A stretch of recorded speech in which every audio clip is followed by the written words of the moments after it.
क्या ओपन करनी है? के बाद क्या करना है? फिर से आज करेंगे ना, आज तो 10 बार ही करेंगे। क्या क्या हुआ था लास्ट क्लास में? नोटपैड पे इसी प्रोग्राम लिखे थे कि आईडी पे गए थे? आईडी पे चले गए थे?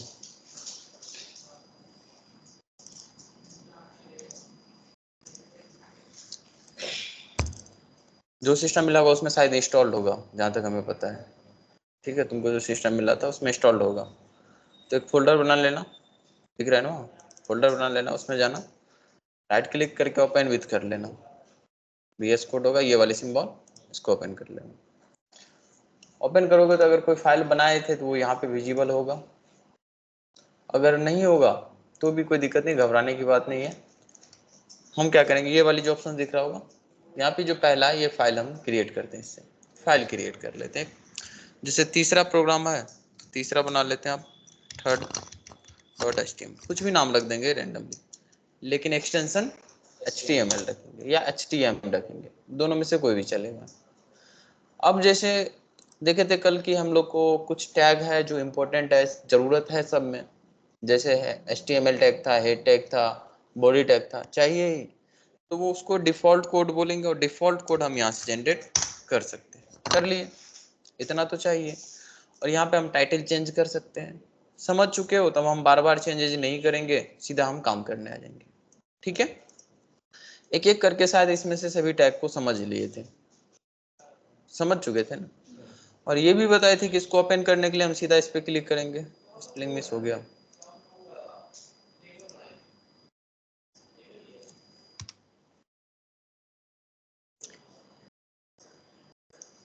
डबल क्लिक करेंगे ओपन हो जाएगा।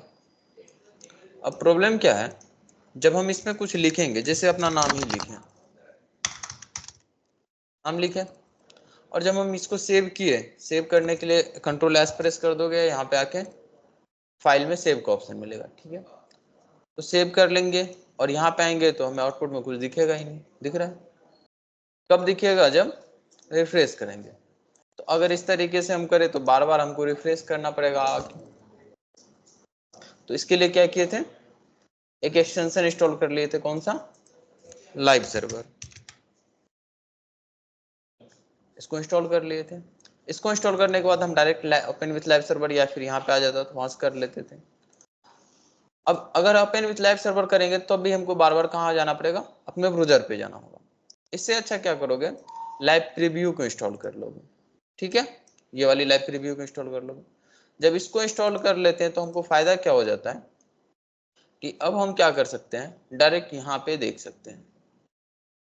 और वहाँ पे ऑटो सेव एक बूट था, इस ऑटो सेव को ऑन कर लेना, ताकि हम जो भी चेंजेस यहाँ पे करेंगे वो चेंजेस यहाँ पे विजिबल्स हो, तो सही रहेगा। अब जो भी हम यहाँ पे करते जाएंगे सब यहाँ पे दिखते रहेगा, नहीं? चलो अब एक एक करके देखते हैं।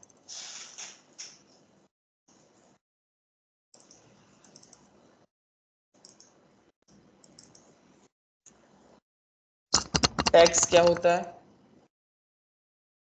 बताए थे लास्ट क्लास में, टैग क्या होता है। अच्छा, डिनोट कैसे करते हैं टैग को, एंगल ब्रैकेट से हम टैग को डिनोट करते हैं। टैग क्या एक कीवर्ड है जिसका मीनिंग पहले से फिक्स है, और वो मीनिंग ब्राउज़र समझता है, और बस हमको समझना है, और वैसा रिक्वायरमेंट होगा तो हम उसको उस टैग के थ्रू बताया करेंगे। ठीक है, जिसमें से हम लोग बहुत सारे टैग को समझ लिए थे, HTML समझ लिए थे, हेड समझ लिए थे, बॉडी समझ लिए थे, टाइटल समझ लिए थे, ये सारे टैग समझ चुके थे। एक आता है एट्रीब्यूट सेक्शन, और शायद थोड़ा सा हम एट्रीब्यूट के बारे में भी डिस्कस किए थे। जैसे यहाँ पे एक एट्रीब्यूट था, ये HTML टैग है हमारा, कैसे पता HTML टैग है, तो एंगल ब्रैकेट के अंदर में लिखा हुआ तो टैग हो जाएगा। ठीक है, अब यहाँ पे हमको क्या करना था, एडिशनल इन्फॉर्मेशन बताना था कि इसमें हम इंग्लिश लैंग्वेज यूज करते हैं। तो जब भी कभी भी हमें एडिशनल इन्फॉर्मेशन, एक्स्ट्रा इन्फॉर्मेशन बतानी होगी किसी भी पर्टिकुलर टैग के बारे में, तो वो बताते हैं एट्रीब्यूट के थ्रू। ठीक है, तो अगर तुमसे पूछा जाए कभी कि एट्रीब्यूट क्या होता है, तो बताओगे कि एट्रीब्यूट की हेल्प से हम एडिशनल इन्फॉर्मेशन ऐड करते हैं, किसमें, टैग के अंदर में। ठीक है,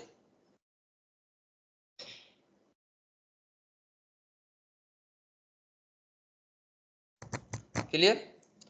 तो ठीक है, इसी प्रकार से सपोज करना कि यहाँ पे हम कोई एक टैग लिखे हैं। अब ये H1 का क्या मीनिंग है समझेंगे थोड़ी देर बाद। ठीक है, अब हम क्या चाहते हैं, जैसे देखते होगे कि जब हम इस पर कर्सर लेके जाते हैं ना, तो कभी कभी ऐसा होता था कि कुछ टाइटल्स वहां पे शो हो जाता था, थोड़ा सा कि हिंट में कि क्या है नहीं है। ठीक है, इसको वहां पर हम टाइटल बोलते हैं। तो ठीक ऐसे ही अगर हम किसी कंटेंट में टाइटल ऐड करना चाहते हैं तो वो भी एक्स्ट्रा इन्फॉर्मेशन होगा। तो हमारे पास एक एट्रीब्यूट है, उस एट्रीब्यूट का नाम है टाइटल एट्रीब्यूट। ठीक, टाइटल एट्रीब्यूट में जो डाल दोगे वो चीजें हमें यहाँ पे विजिबल्स होगा जब हम उस पर कर्सर लेके जाएंगे। तो देखो आ रहा है। ठीक, जैसे कभी कभी हम कोई पैराग्राफ लिखे हैं, सारी चीजें तो पैराग्राफ में नहीं रहेगा, कभी कभी होती है कि जब उसमें हम लेके जाएंगे ना माउस तो शो हो जाता है, देखे होगे ऐसा। तो अगर हम वेबसाइट बनाए तो हम चाहेंगे कि मेरा कंटेंट पे अगर कोई कर्सर लेके आए तो इस तरीके से कोई मैसेज शो हो, तो वो कैसे देंगे यहाँ पे टाइटल एट्रीब्यूट्स के थ्रू। ठीक है, ठीक ऐसे ही आगे हम समझेंगे कि यहाँ पे HTML के थ्रू सिर्फ और सिर्फ स्ट्रक्चरिंग कर रहे हैं, सिर्फ और सिर्फ हमें क्या क्या कंटेंट चाहिए, वो कंटेंट कैसे विजिबल होगा वो सीखेंगे। ठीक है, बट कंटेंट का कलर क्या होगा, कंटेंट कितना बड़ा दिखेगा, कंटेंट कितना छोटा होना चाहिए, कंटेंट कहाँ पे अपेयर होना चाहिए, ये सारी चीज डिसीजन हम कहाँ पे लेंगे, CSS के अंदर मिलेंगे। जब CSS के अंदर में हम ये डिसीजन लेंगे तो एक बात बताओ, तो अगर डिसीजन हम लेंगे तो हमको पहले टारगेट करना पड़ेगा ना, किस से टैग के एलिमेंट्स, एलिमेंट्स मतलब डाटा हो गया, टैग मतलब समझ आ रहा है, तो किस टैग के एलिमेंट्स को कौन सी कलर देनी है, कहाँ पे रखना, वो टैग से ही टारगेट करेंगे। तो हो सकता है क्या कि हम अपने पेज में या अपने वेबसाइट में बहुत सारे HTML का वो टैग यूज किए होंगे, H1 ही यूज कर रहे हैं। H1 का क्या मीनिंग है समझेंगे। तो अगर ये H1 हम यूज कर रहे हैं तो ऐसा तो नहीं होगा ना कि एक ही बार यूज किए होंगे, मल्टीपल टाइम्स यूज कर सकते हैं। अगर हम मल्टीपल टाइम यूज करेंगे और अगर हम इसके नाम से टारगेट करें, अभी बोले हम तुमको कि बताओ H1 के अंदर में क्या कंटेंट है, तो तुम तो सब H1 ही है, खुद कंफ्यूज हो जाओगे। तो ठीक है, ऐसे ही जब हम CSS से क्या करेंगे, किसी का कलर चेंज करना होगा, जब CSS के अंदर में हम पढ़ेंगे, बट कलर चेंज करना होगा तो हमको क्या करनी होगी, टारगेट करनी होगी। तो जब टारगेट करना होगा तो हम उसके नाम से कर सकते हैं। जैसे ट्राई करते हैं यहाँ पे करने का, CSS नहीं समझ आएगा तो कोई दिक्कत नहीं, बाद में समझ लेंगे हम लोग। जैसे सपोज करो इसका कलर किए हम रेड, क्या कर दिए, रेड, तो हुआ ये कि सबका कलर रेड हो गया, बट हमको इसमें से नहीं, थर्ड ऑप्शन जो है ना इसका कलर चेंज करना था। तो अगर हम H1 को टारगेट करके कलर चेंज कर रहे हैं, धीरे धीरे ये समझ आ जाएगा, H1 को टारगेट करके अगर हम कलर चेंज कर रहे हैं तो इससे क्या हो रहा है,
ऐसा तो नहीं है।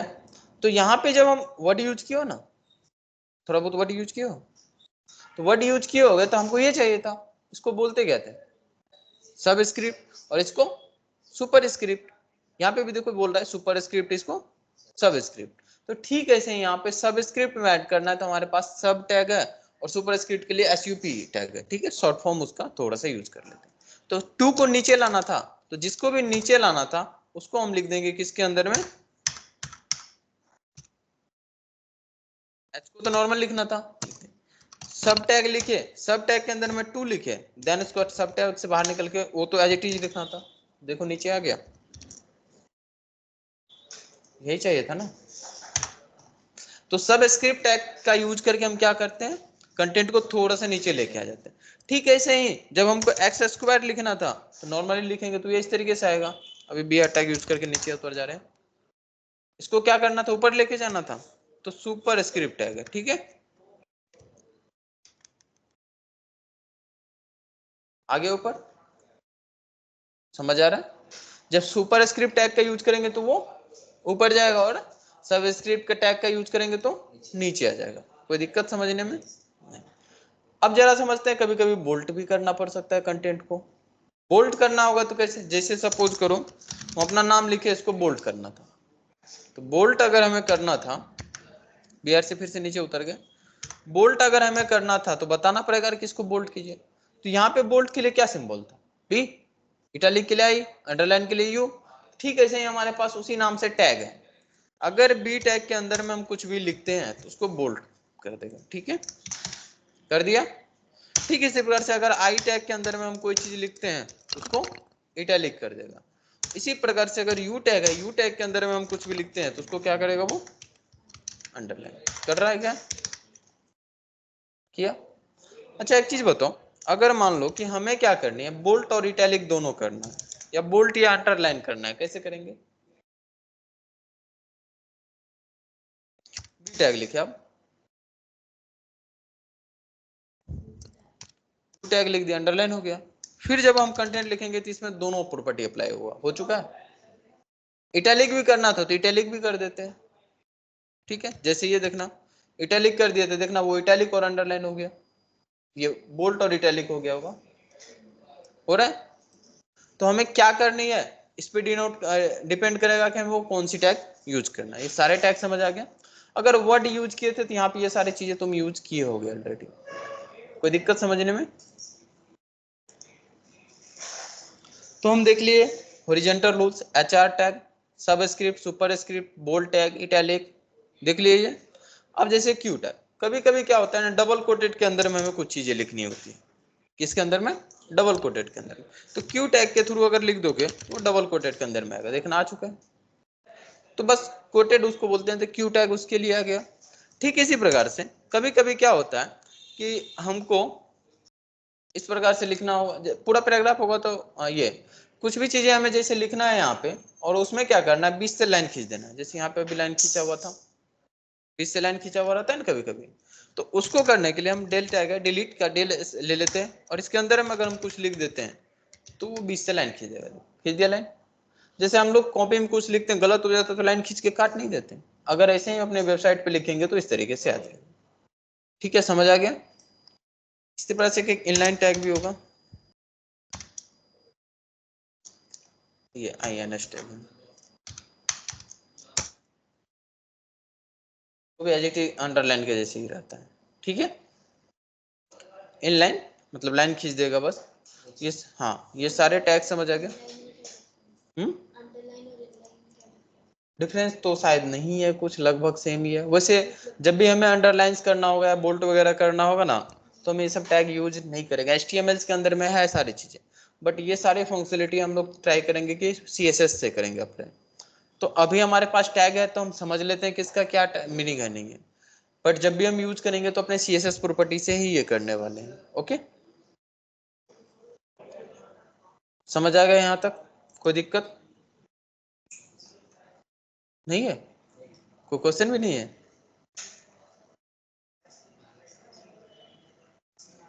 है क्वेश्चन?